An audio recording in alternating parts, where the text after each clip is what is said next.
Okay class, अब अपना next heading है फैक्टर। तो बेटा, अब तक हम लोगों ने टर्म्स के बारे में डिस्कस कर लिया है, अब हम लोग फैक्टर को डिस्कस करते हैं।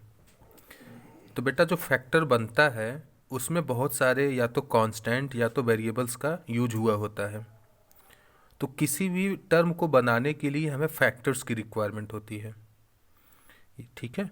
तो अगर हमें टर्म्स बनाना है तो हमें डिफरेंट फैक्टर्स चाहिए। वो फैक्टर्स या तो वेरिएबल होंगे या तो कांस्टेंट होंगे। तो इसके लिए एक डेफिनेशन लिख लेते हैं, फैक्टर क्या होता है। So the heading is so the definition is factors are used to make a term. Factors की हेल्प से ही हम लोग टर्म्स बनाते हैं। तो इसको हम लोग एक एग्जांपल के थ्रू समझेंगे। लाइक मैंने लिखा है 3x² माइनस 4x। तो अगर इसमें टर्म्स की बात करें तो इसमें दो टर्म्स हैं। एक तो ये हो गया 3x² और दूसरा हो गया 4x। तो इसको देख कर के ही हम लोग बता देंगे कि there are two terms. So there are two terms. अब बात करते हैं, 3x² हमारा पहला टर्म है और 4x हमारा दूसरा टर्म है। 3x² को बनाने के लिए क्या क्या रिक्वायरमेंट है। 3x², इसको कैसे बनाया गया होगा। तो अगर ध्यान से देखो तो इसमें पहला नंबर कौन है, 3 है। तो पहला इसमें 3 आया होगा। फिर इसमें x² है, इसका मतलब x इंटू एक्स हुआ होगा। x को 2 बार मल्टीप्लाई किया गया होगा, तभी तो x² बना होगा। तो इसमें x कितने हैं, 2x हैं। तो x and x। So basically इस 3x² में कितने फैक्टर्स हो गए बेटा, 3 हो गया, x हो गया, x हो गया।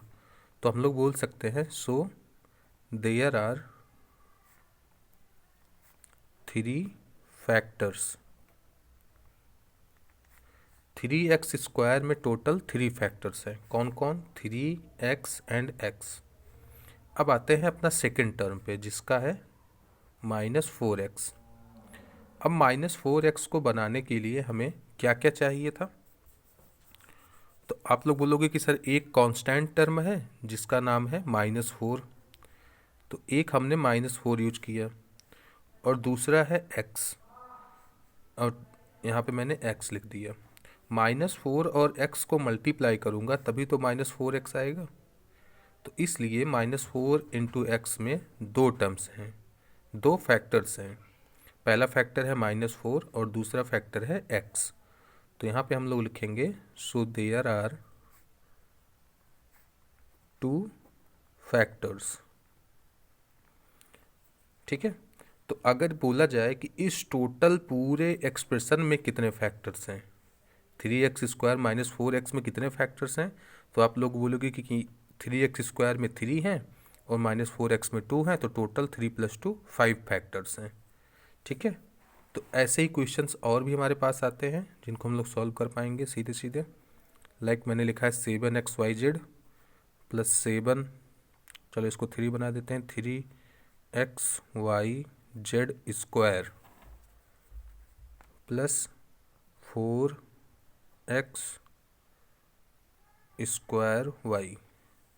तो ये एक हमारे पास एक्सप्रेशन है। आपको पहले बताना है कि इसमें टर्म्स कितने हैं, देन फैक्टर्स कितने हैं। तो अगर टर्म्स की बात की जाए तो इसमें ये वाला टर्म हो गया, दूसरा ये टर्म हो गया, तीसरा ये टर्म हो गया। सो टोटल इसमें कितने टर्म्स हैं बेटा, 3 टर्म्स हैं, ठीक। अब आते हैं 1 बाय 1 सबके फैक्टर्स काउंट कर लेते हैं। तो मैंने लिखा है 7xyz, तो इसके कितने फैक्टर्स होंगे एक एक करके डिस्कस कर लेते हैं। 7xyz को जब हम लोगों ने देखा तो पहले देखा कौन लिखा हुआ है, 7। तो पहला तो 7 होगा। फिर आया x, तो x भी इसमें मल्टीप्लाई हुआ है। देन y, तो y भी इसमें मल्टीप्लाई हुआ है। देन z, और z भी मल्टीप्लाई हुआ है। तो जब इसको देखोगे तो इसमें टोटल कितने फैक्टर्स आ गए, 1 2 3 4। तो 7xyz में टोटल 4 फैक्टर्स हैं। So there are 4 factors. ठीक है, अब इसके आगे यहाँ पे डिस्कस करता हूँ। 3xy z², तो एक एक करके इसके सारे फैक्टर्स हम लोग यहाँ पे लिख लेते हैं। 3xy z², तो सबसे पहले यहाँ पे जो कांस्टेंट टर्म है वो है 3, देन आया x, देन y, और यहाँ पे z² लिखा हुआ है। इसका मतलब z जो है वो 2 बार यूज हुआ है, तो z एंड एक बार और z। तो काउंट करते हैं 1 2 3 4 5, तो टोटल इसमें 5 फैक्टर्स हैं। So there are 5 factors. ठीक है, अब लास्ट जो अपना है वो है, नहीं भी एक और है, +4x²y, 4x²y। तो इसके फैक्टर्स हम लोग देख लेते हैं।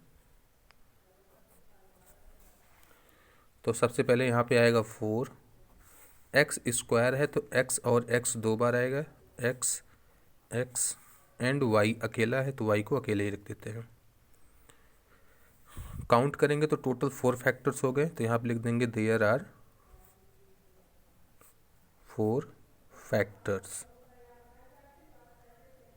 ठीक है, तो इस तरीके से हमने 1 बाय 1 सबके फैक्टर्स काउंट कर लिए। तो अगर बोला जाए कि इस पूरे एक्सप्रेशन में कितने फैक्टर्स हैं, तो यहाँ पे 4 है, यहाँ पे 5 है, यहाँ पे 4 है, तो टोटल 13 फैक्टर्स है बेटा। ठीक है, तो ये तो बात हो गई फैक्टर्स की और टर्म्स की। अब अपना लास्ट जो बचा है वो है कॉफिशिएंट। कॉफिशिएंट को भी डिस्कस कर लेते हैं। ओके बेटा, तो नेक्स्ट अपना हेडिंग है कॉफिशिएंट। तो कॉफिशिएंट की डेफिनेशन होती है, the coefficient is the numerical part of any term. Numerical part किसी भी टर्म का जो होता है उसी को कॉफिशिएंट बोला जाता है। लेकिन एक चीज़ याद रखना, न्यूमेरिकल पार्ट के साथ साथ उसका साइन भी इम्पॉर्टेंट है। तो यहाँ मैं लिख दूंगा अलोंग विथ साइन।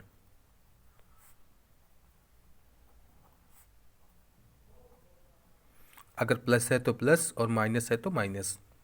लाइक मैं एक एग्जांपल ले रहा हूँ, जैसे 3xy -4x² + 5yz। तो अगर मैं बात करूँ कि 3xy में कॉफिशिएंट कौन है, तो इसका कॉफिशिएंट क्या हो जाएगा, जो इसका न्यूमेरिकल पार्ट है, तो कॉफिशिएंट इसका हो जाएगा +3, क्योंकि xy का जो कॉफिशिएंट xy का जो न्यूमेरिकल पार्ट है वो है 3, और 3 के आगे कुछ नहीं लिखा है, इसका मतलब प्लस है वो। तो प्लस लिखे या ना लिखे उससे में कोई फ़र्क नहीं पड़ता, लेकिन अगर माइनस है तो माइनस को लिखना पड़ेगा। अब 4x² की बात करते हैं, तो इसका जो कॉफिशिएंट है, वो है -4, क्योंकि x² के आगे लिखा हुआ है 4, और 4 का जो साइन है वो है माइनस। तो कॉफिशिएंट की बात करेंगे तो कॉफिशिएंट हो जाएगा -4। अब आते हैं 5yz पे, तो इसका जो कॉफिशिएंट है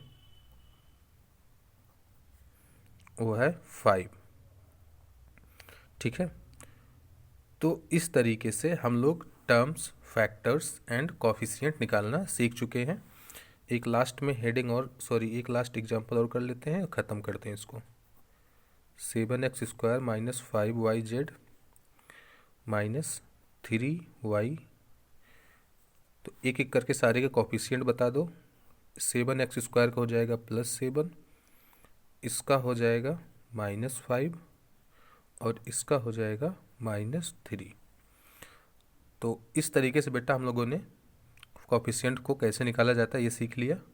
अब नेक्स्ट क्लास में मैं पॉलिनोमियल्स के बारे में डिस्कस करूँगा। Thank you.